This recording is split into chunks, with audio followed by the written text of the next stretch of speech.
Welcome to our current Culture, Psychology, and Religion lecture. We are now dealing with ethnography, and we begin. The ethnography lecture we're about to discuss presents the answer to a few questions. What is ethnography? What is qualitative research? Well, it originates from anthropology. It's a research technique. Published reports have been documenting it for the last 100 years or so. The instrument of this science is the ethnographer, the person, the scientist. It seeks to uncover latent forms of culture and society. The goal is to do cultural analysis. And one of the most used forms in qualitative research is, of course, ethnography. And they are case studies, the ones that are used to understand ethnography. In the study of culture within anthropology, ethnography became popular 2 centuries ago, in the 19th century. Characteristics of ethnography. There's no hypothesis. Findings emerge from observations. It is inductive. Theories emerge, do not guide the process. It is descriptive. It's more depth than breadth. We talk about the emic versus the ethic in the analysis, and this will become obvious later. We are introducing the subject matter. The key point this far is to understand that ethnography is a science. It has a discipline. It has a way of doing it. It can be replicated, and similar results will follow. So it's a science. It can be done by different people drawing similar conclusions. But the difference, the key difference with ethnography versus statistical analysis versus philosophical writing and doing bibliographical research and other forms of research, in ethnography, although you come to the field and to the subject matter and its analysis with a worldview and a scientific paradigm, you play the game seeking not to impose your particular mode or theory. Again, this is a game that we're playing, just like it's played in the so-called objective matter of analyzing scientific facts via statistical analysis. Of course, both are as subjective as the scientist who is doing it. In the statistical analysis, the questions that you choose to ask do not come from the universal norm and truth, from ethereal matter, or even from God. They come from your paradigm, your worldview, your set of ideas that are all within your skull, within your context. So they are all fundamental. They are all always absolute, because you are one person. As long as you are one person at a time, everything you do is absolute. This notion describes and characterizes ethnography. The emergence of ethnography is the objective focus, Malinowski. Malinowski's reaction to critique of ethnography as being unsystematic, positivistic influence is behind it. The idea of Malinowski came from the notion that if you describe something, you must have specific theories that are always used. The Chicago School shows this positivism, meaning the inclusion of statistics in ethnography. Because Malinowski and the Chicago School that he shaped and formed and belongs to and is very much a part of, and his ideas are very much a part of, suggest that there is a hierarchical organization in science, and it is better to have a statistical analysis than it is to do ethnographical in-depth studies. Of course, I reject that, and I do not accept the Chicago School ideology, and we're not going to go into further depth on this because this class is not about the method, but it's about helping you understand the ethnography that you're going to do. Changes in ethnography are obvious. There's a shift from mere observations to action. There are ethical concerns. In the past, the Malinowskis of the time will go to a particular culture and exploit it for self-gratification and the gratification of the so-called Western world. Deconstructionist influence aims to expose underlying ideological presuppositions. And in doing so, they were trying to expose. So it was voyeurism, going to a culture and so-called understanding the native.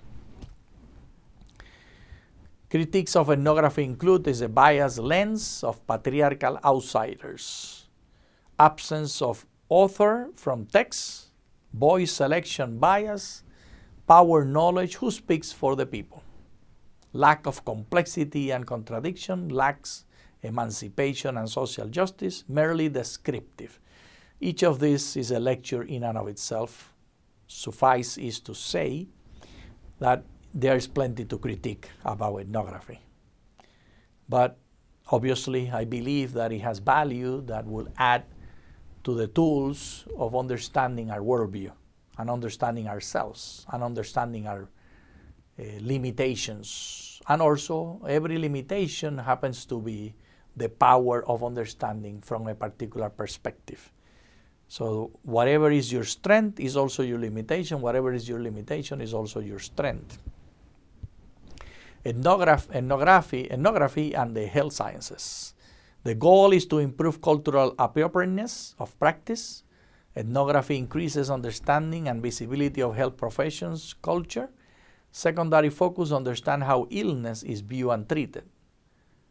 We have now what is called the rapid assessment process that is part of ethnography and the ethnographic repertoire, and is being used in medical sciences and is used in nursing and in other disciplines of healthcare. Rapid assessment procedures lead to cultural brokers that are guiding us. The understanding of RAP, or rapid assessment procedures, ethnographic methods to investigate women's health by Gitelson, Pelto, Bentley, Bhattacharya, and Jensen, for example. The qualitative methodologies for planning and evaluation of health-related programs by Scrimshaw and Gleason. And these ideas of RAP are very much mainstream in some disciplines within the healthcare sciences. So what is culture that we're studying? It's the standards for deciding what is, what can be, how one feels about it, what to do about it, and how to go about doing it. And each of these have tremendous implications in healthcare. The 1930s, social sciences associated with statistics. This historical overview of ethnography, the beginnings in the early 1900s, in the 1840s, had no statistical analysis. In the 1930s, the statistical analysis prevailed. And in the 1960s, survey methods preferred in sociology in the US. Ethnography used to study deviant groups. Between the 1960s and 80s, the increased popularity of ethnography, decline of the survey era. So statistical analysis has been losing popularity as we seek to understand people's worldview and behavior.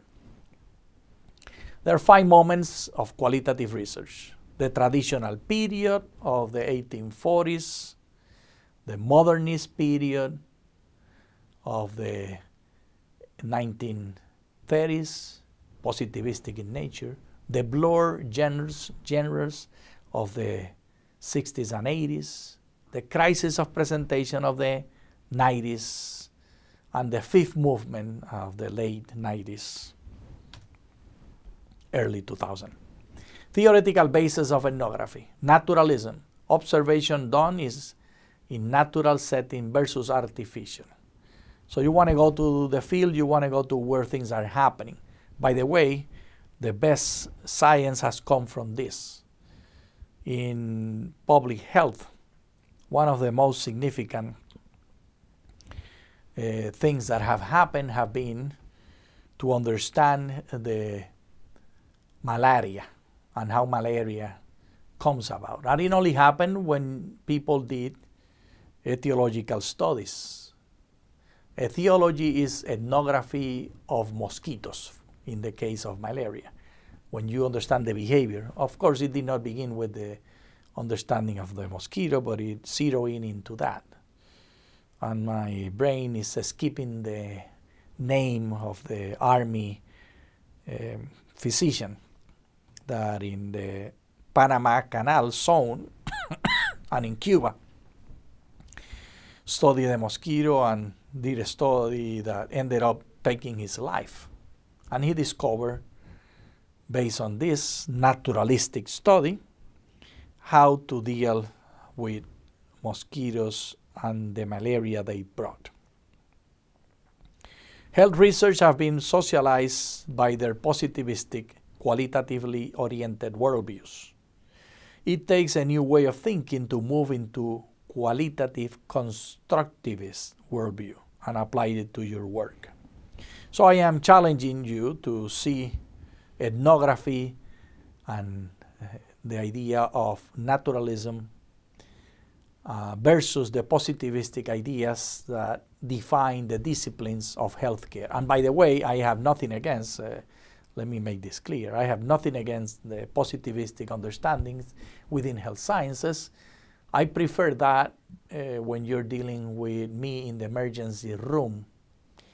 But when you're thinking about the best way to do research and understand the best ways to treat a particular disease or mental health condition, I don't want you to use positivism. I want you to use the ethnographic approach to study the natural world, to see what questions you're not asking, to understand relationships that have been missed, that are not covered by the current theories. Am I making sense to you? So there's a difference between the emergency of the intervention at the emergency room, the ER, the Department of Emergency, versus the lab and the place of, it should be relaxed, but I know it's never relaxed, the place where you think about new paradigms, new ways of understanding questions that have not been raised. Like the mosquito, the malaria began being thought of as a mysterious disease. It ended up with the etiological studies of observing the context of where it happened. And finally, enough money was put into it because it was losing money. When people were dying and they had to take care of bringing new and new workers to build the canal, to invade Cuba and have the military there, the militia, the soldiers were dying. So money was pushing the agenda, and the theoretical basis of ethnography were being built without knowing it necessarily. Ethnography and the disciplines is symbolic interaction, urban studies, phenomenology, sociology and psychology, grounded theory, nursing, critical ethnography, education, rapid anthropology, appraisal, health research. These are examples of how the ethnography discipline has affected the various disciplines. Critical ethnography's research is not value neutral. whose interests are being served. Anthropologies are not genderless, ageless, classless, raceless observation machines, citing Crick, 1993. Data collection, participant observation, diary interview method, simple observations, interviews, case studies, focus groups. For this class, I am asking of you to do 3 interviews. And I only want you to last 30 minutes at most. And I want you to record it with a tape recorder of any sort, be digital or be tape-based or whichever form, or be your computer. I want you to record so it will be verbatim. Verbatim means word by word as it is spoken. It will include the words of the questions you ask, as well as it will include the answers given. And it will include the questions you brought, or the one question you brought to start the process of your research, as well as the clarification questions that follow. You will record it no more than half an hour, because then it will become overwhelming. You will record it and then you will transcribe it word by word. You're not going to clean it. You're not going to change the grammar or the orthography or whichever way people spoke. You want to be faithful, verbatim. Transcribe the 30 minutes. And the transcript is the base for the analysis. And remember, you have to attach as an appendix the 3 transcripts.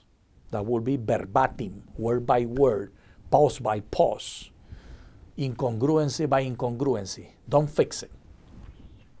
I will help you see how we're going to analyze it. Right now we're talking about the data collection. In our case, we're not using all of the methods. We're using interviews. That's the key. And for the interview, 30 minutes recorded, then transcribe, and then analyze. Participant observation, we're not going to do that in this class. Malinowski describes it. Entry is trust building. It changed from the armchair anthropology. Malinowski, in 1922, published The Argonauts of the Western Pacific. And in 1922 also published The Trobriand Islanders. Patton described how the role of observer continued between full participant observation and onlookers as outsiders. The portrayal of the role over cover observations, portrayal of the purpose, full explanation, false explanations. The duration was short for RAP in healthcare, relatively long, 6 weeks, or long years. The focus is narrow or broad. Now, again, we are not going to spend much time in the history and the ideas and elements of ethnography. I am teaching you how to do this. Participant observation, the research and research relationship. The psychosocial issues in research relationship are huge. It is not it's not simple. When you sit down with your interviewee, the relationship between you as interviewer with the interviewee, who is the subject, or this subject is being influenced by you, and you are being influenced by the subject. But we're not going to tease that away. We're going to accept it at face value, and we're going to record it in verbatim form. The diary intervention method, not structured observation setting. We're not going to use that, so I will move forward. I just want you to be aware that it exists. Simple observations. Again, we're not doing observations. We're not using observations, but I am compulsive, so I'm covering all of these areas. But I will relax and move on. Yes, let's move on. Interviewing. The researcher worldviews. There are those that see the world in positivistic manner, the realist or realist. What do I mean by positivism? regards reality as observable phenomena and objects, experienced through senses. So, all ethnography is positivistic in nature because we operate under the assumption that indeed two minds can meet each other and understand each other. That's a positivistic presentation. Without the Enlightenment, we will not have that. This idea that you can encounter someone else and understand what this someone else is saying is something that we bring from positivism, and I see it as in Spanish I would say, valga la redundancia, as positive. It's positive to have positivism. It's positive to have the idea that you can understand. We can understand the regularities across time. We can understand across space, and they become laws, what we observe. And then it becomes a law when we describe it as a cultural value. For example, a lot has been said, and you must have heard the word that Americans are self-centered, the opposite of altruism, the idea of radical self-centeredness, radical individualism. There is the word. This is a law in the understanding of the American worldview, that we depart from radical individualism. And of course, there have been books that describe this, and in this class, in the past, I have assigned readings from such books, but now I'm not even going to mention it. It's part of the regular culture. And this positivistic understanding has become a law. Americans are radical individualists. And there's regularity across time and across gender, and it's something that we do. Constructivism is the social reality cannot be studied in the same way as natural sciences. So this is the opposite of positivistic, constructivism. And constructivism arises in the 1960s and 80s within ethnography. And they have more loose ends and less inclined to draw cultural conclusions and more inclined to describe. The emphasis is more descriptive in nature. Well, of course, in the health sciences, we would not be happy with simply describing because we want to answer the so what. What am I doing with this? How is it impacting me and the others? Interviewing, there are things to consider. The interviewer is role-taking, empathizing. There's a power balance. You are the one bringing the questions.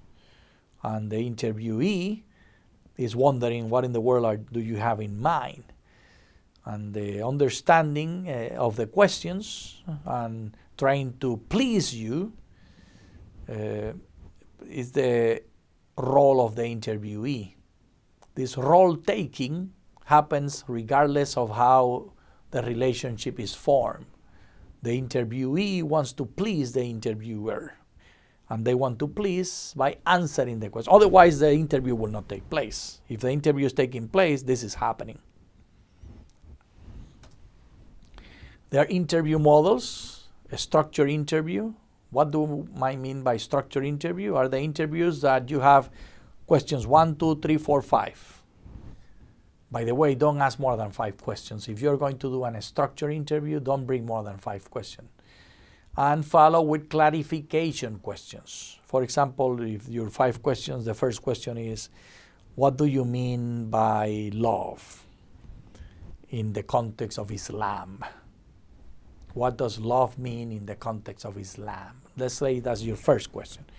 Then the person answers, well, of course, the Prophet Muhammad, blessed be his name, show us the way of life, and his way is the way that we need to follow. And let's say the person is quiet there and looks at you in the eyes, and you get the clue that you need to follow up. Well, don't go to the next question. Ask, could you tell me more? Or ask, what do you mean by follow? Don't assume you understand what follow means. In ethnography, you are not to assume. Remember, you're not letting the theory guide you. You are not letting the grammar that you bring, the worldview that you bring, guide you. If the person says, follow the Prophet Muhammad, blessed be his name, then you want to ask, what do you mean by follow? And the person at first may look awkward and say, what do you mean? Follow is follow. Follow is follow, follow, follow, follow. Look at the dictionary. If the person was to get mad and say that, then you will say, but what does it mean to follow the Prophet Muhammad? So be constrained to the, if you're asking clarification questions, be constrained to the words that have been used in the previous statement by your interviewee. Am I making sense? Let me begin all over. I'm beginning all over. When you're conducting the interview, if you're going to do a structured interview, you bring 5 interviews, you ask the first question, the person speaks, you want to ask clarification questions. For example, what do you mean by followed? It could be, what do you mean by, and then you give the word the person gives. Or whatever other words the person has used. You can concentrate on any one of them. The focus or semi-structured interview. Then you have, this is a different approach. This is a second approach. By the way, you can use any of these approaches for your interviews. I do not mind. How would you decide? Well, you will decide depending on how much experience you have interviewing and how comfortable you feel. The less comfortable you see, the less experience you have, then use the more structured process. But be sure always to ask follow-up questions. Then the focus or semi-structured interviews, you may have a piece of paper with interviews, but you may not go any further than the first question and follow clarification question after clarification question after clarification question. And the unstructured process is the one where you follow the normal conversation. Of course, you ask the first question, which is always a given. At a minimum, you are going to have an interview question, one question to begin with. That is a reflection of your research question. Am I communicating to you? You have a research question, that is the one that you're submitting as your proposal for your research.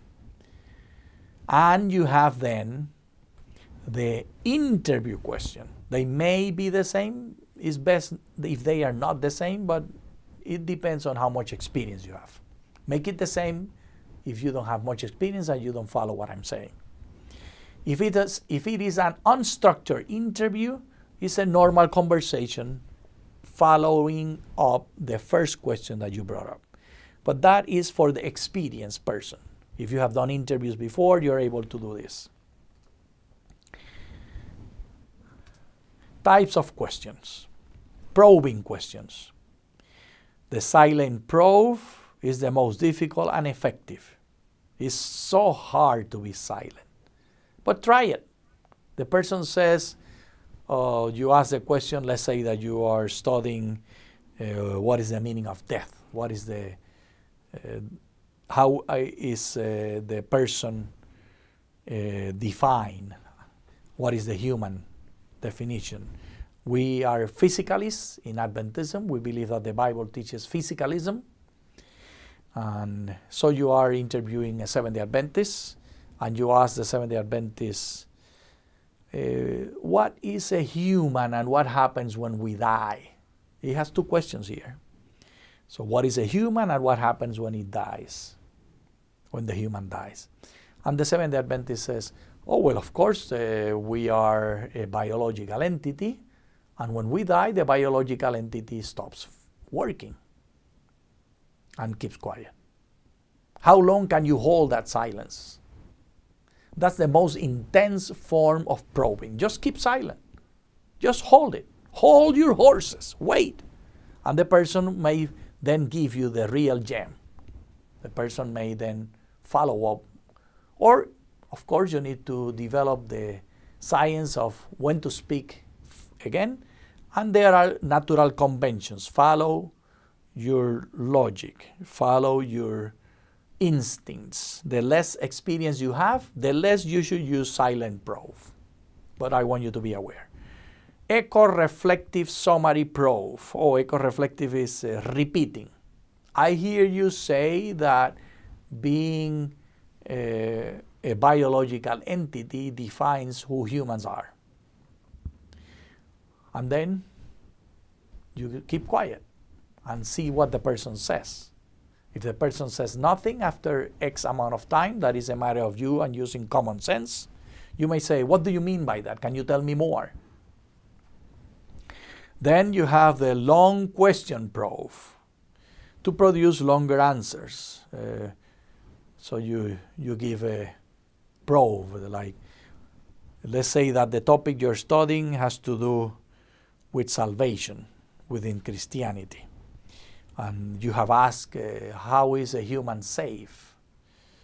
In your Christian beliefs, how is a human saved? And the person says, well, following Jesus Christ. Then the person stops and is quiet. To do a long question proof, you will say, when you say that to be saved means to accept Christ as your Savior, or by Christ you are saved, can you tell me more in descriptive form how this works? So you're building up a question that is asking the person to tell a story. Then the proof that you say, oh, wow, yeah. Please do not say, wow, I'm sorry, I introduced that. Just say, Why not say wow? Because you're telling the person with wow a value. You do not want to communicate values while you're doing your interview because the person will take cues. Oh, this is the right thing to say, and then will shift according to your wows to satisfy you. So don't use wow, don't use value statements. Yes, I understand. Tell me more. Good, thank you. Good, it's very difficult. I'm sorry. I don't use this form. I don't use the proof. I look at the person intently in the eye and I ask clarification questions a lot. In that way, of course, I have plenty of experience, so I don't need the and the because I keep the person interested and I show my interest with my eye contact and with follow-up questions. There's no question in their mind that I am interested in what they are saying. The leading proof is based on previous answer or information collected. Please limit your comments to what the person says. Use the statements of the person. I am not saying that you just use their words. I'm saying that the pivot, the central, the focus of the sentence that follows as a probing question or as a follow-up question should be something said by the person, by the interviewee. And the hypothetical question, it's important during the first interview and observation. So you could say, if you were not Christian and you wanted to be converted to the salvation you're talking about, what would be the best argument to be given? So the hypothetical question is another form of questions in interviews. Other interviewing strategies, funneling, and reducing question threat. Funneling has to do with going from the general to the specific. Important to focus and give direction to the study. But I'm not gonna move any further on this because we are doing a more simplistic approach. So you can read more if you want on this. Case studies. No, I'm not gonna spend time. I'm not gonna spend time on any of this.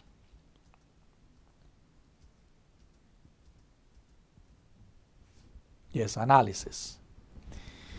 After you have done the interviews, the 3 interviews, and after you have transcribed them, and you have these transcripts, you may say, what in the world all of this means? Well, it's time to do analysis. The purpose is to identify themes and ideas, questioning the obvious, develop categories of analysis. So when you're reading the interview, you will pick words that are of interest to you. You are the center of the universe when you're doing analysis, and you acknowledge that. You bring it to the surface. I am interested in this word. For example, if the person says you're studying, let's say the topic that you choose is modern versus postmodern, the dialogue between modern and postmodern dialogue. And you are curious on the person's hate of postmodernism and their understanding of relativism as something evil, which is a very common misunderstanding.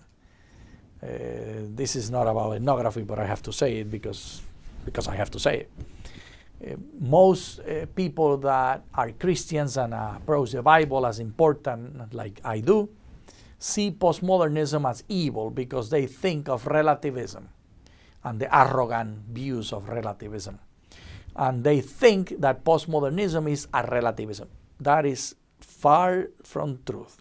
That is as far from truth as it can be. On the contrary, postmodernism is a biblical approach. Positivism is modernity. So modernity is not Christian. Modernity is a rejection of Christianity and the embracement of scientific method. There's nothing farther away from Christianity in its values than the idea of modernity. Modernity says that every question of human understanding can be answered with science. Science and the preeminence of science. And I believe it's good. Positivism is good. It gave us a lot of tools. But I don't believe that modernity is the answer. And I think that those that hold the Bible dear also believe the same. Because if you are modern and you believe that all answers come from science, then you are an evolutionist. And you believe not in the God of the Bible as the Bible presents, but you believe in science and the so-called understandings of the so-called paradigms of the so-called science in biology and so-called evolution theory. Well, then, if you're a Christian that holds the Bible dear, you should embrace postmodernism because it's leaving behind the ideas of science and technology as the universal answers to all questions of humanity. Postmodernism is saying, no. We can go back to the Bible or whatever other sets of beliefs and hold those as truthful. After all, like Thomas Kuhn introduced to us, all scientific knowledge is based on a worldview and a set of values and a cosmology that changes and is forced to ask specific questions that are later thought of as stupid and nonsensical, like the idea of the four elements of Aristotelian physics. I hope I'm making sense to you. But the point is, postmodernism in the ideas of analyzing the interviews that we have in the context of ethnography is friendly to biblical notions. Because the Bible, after all, is the book that talks about the sun being stopped in its tracks. And Gideon and the 300 and how 300 can conquer an army of thousands. And story upon story of miracles. And none of those can be reproduced with positivistic modernist views. So modernism is opposed to the Bible. There are those that have been trying to force modernism and positivism to the Bible, but that's nonsense. You cannot prove miracles. That's the very definition of a miracle, is outside of the physics of today and the physics and the understandings we have of physics. It's a miracle. So you need something other than modernity. And that is called postmodernism. The Bible is a postmodern document. It believes in a God that does not follow positivistic linear thinking. When you're doing the analysis, you question the obvious. Don't understand that the obvious is understandable. Non-linear continues throughout fieldwork. Do non-linear analysis. So how does understanding that the Prophet Muhammad defined love as the center, blessed be the name of the Prophet Muhammad, this may have nothing to do with love. Although the person is saying love, it may be about obedience. Or in their case, it may be that love is defined by obedience, and obedience is higher and more important than the idea of an emotion that we call love in the Western world. So obedience, being subject, is what love is about for the Muslim mind. And it will be a non-linear analysis, and you can discover that by your analysis. The steps that you will follow: selecting and defining a problem and concepts. So you have the 3 interviews. Let's say they produce 10 pages of narrative. We call narrative the interviews, the product of the words in a piece of paper, verbatim. They are narratives. And these narratives, 10 pages of narratives, or it may be 5 pages. I don't care how many pages it is. Do half an hour and record it, whatever number of pages come out. And this X number of pages, let's say 10 for a matter of example, they define what you have for the analysis. But you're not going to identify every word in those 10 pages. So you have to define a problem. And you brought a question, a research question to begin with. But let the narrative, let the verbatim interviews you have, let the words you have on the pieces of paper, on the screen of the computer, change you, move you to a different area. Be flexible. Checking the distribution and frequency is something that Malinowski will be very happy with. And we're not going to talk about that, and I'm not going to spend time. There are programs to do this. But NUDIS, for example, we're not going to talk about it. Knowing what to look for, ideas of focus. So, of course, you have a set of ideas, it's okay. Analysis, making culture visible. Assume nothing, take nothing for granted, question the obvious. Now, red flag words. Never, always, couldn't, be like that, no need for. Those are red flags. If you find yourself believing, saying, or thinking, know that you're in the wrong direction. Be open to what is not obvious. Assume nothing. No, we're not going to talk about any of these theoretical frameworks. I'm not going to give you a theoretical framework. The theoretical framework will be whatever you have with you. When you are doing your recording, the first step is to ask for permission. Remember to take extra tapes. Of course, this is in the world of physical tapes. If you use the computer or if you use other digital recording devices, be sure that they work. Test it right in front of the person that you are going to record. Take extra batteries. Always test the recorder before interview. Right in front of the person, record a little word, a sentence, play it back. Be sure that the equipment is working. The position of the recording will also be tested when you're doing your test. And the size selection, hopefully there's not going to be a lot of noise.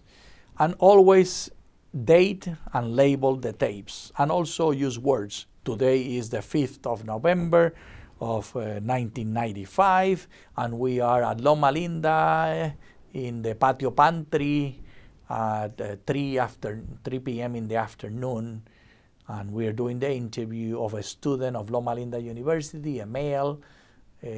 Don't use names, but use demographic. And then you may ask the person, what name would you like me to use to refer to you? Or if you record with the real name, when you transcribe, don't use the real name. Just give basic demographic information to be sure that we cannot trace back who the person is. We're not going to do sampling. We're not going to talk about that. And the ethics of qualitative research, there are other documents, and we're not going to talk about that either. So we have finished the first lecture on ethnography. The others, I will be a lot quicker. They will be shorter, but there are 2 other lectures on ethnography that you want to see today for this module. Thank you very much.